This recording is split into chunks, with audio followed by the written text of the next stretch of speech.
வாக்காளர்களுக்கு பணம் கொடுப்பதை தடுக்க தேர்தல் ஆணையம் கூடுதல் படைகளை அமைக்க வேண்டும் என்று நாம் தமிழர் கட்சியின் தலைமை ஒருங்கிணைப்பாளர் சீமான் வலியுறுத்தியுள்ளார். தாம் போட்டியிடும் கடலூர் தொகுதியில் பல்வேறு இடங்களில் அவர் வாக்கு சேகரிப்பில் ஈடுபட்டார்.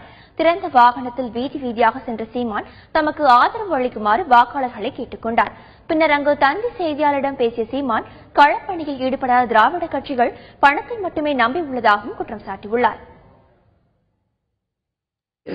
எங்க அளவுக்கு களப்பணி ஆற்றாம அமைதியா இருக்கும்போதே எங்களுக்கு தெரியும் இவங்க காசை தான் நம்பி நிக்கிறாங்கன்னு.